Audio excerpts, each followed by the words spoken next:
వాంఖడేలో Indian అభిమానులను silent చేసేస్తామని విర్రవీగిన England జట్టును team India silent చేసి లండన్ పంపించింది. జాకబ్ బిటెల్ బ్యాట్తో ఉరిమినా ఇంగ్లాండ్కు ఓటమి తప్పలేదు. ఇక ఓటమి పాలయ్యాక ఇంగ్లాండ్ కెప్టెన్ హ్యారీ చేసిన కామెంట్స్ ఆసక్తి రేపుతున్నాయి. బ్రూక్స్ ఏమన్నాడంటే, పిచ్ ఫ్రెష్గా ఉండటం వల్ల మ్యాచ్ మొదట్లో బంతి కాస్త ఆగి వస్తుందని, తొలి ఇన్నింగ్స్లో స్పిన్కు బాగా అనుకూలిస్తుందని అనుకున్నాం, కానీ అలా జరగలేదు. ఇండియన్ బ్యాటర్లు మాత్రం అద్భుతంగా ఆడారు.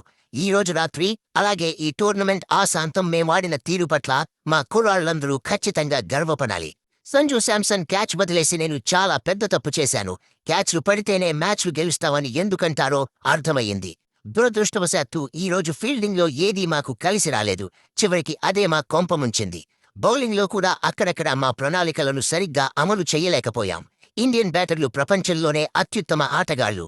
వాళ్ల ముందు బౌలింగ్లో చిన్న తప్పు చేసినా బంతి స్టేడియం దాటేస్తుంది.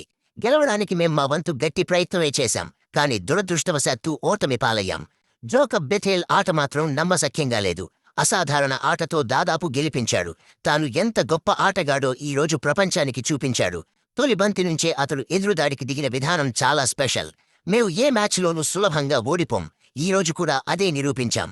250 పరుగుల లక్ష్యాన్ని ఛేదించేటప్పుడు వేరే జట్లయితే చేతులెత్తేసేవి లేదా కుప్పకూలిపోయేవి. కానీ మేము చివరి వరకు పోరాడాం.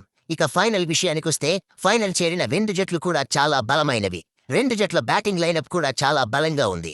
కాబట్టి ఈ ఫైనల్ మ్యాచ్లో ఏ జట్టయితే బాగా బౌలింగ్ చేస్తుందో ఆ జట్టుకే విజయావకాశాలు ఎక్కువగా ఉంటాయి. అయితే ఇక్కడి లోకల్ కండిషన్స్, పిచ్ కండిషన్స్ ఇవన్నీ కూడా ఇండియాకే పూర్తిగా అనుకూలంగా ఉంటాయి. కాబట్టి ఈ ఫైనల్ పోర్లో ఇండియానే హాట్ ఫేవరెట్గా బరిలోకి దిగే అవకాశముందని బ్రూక్స్ చెప్పుకొచ్చాడు.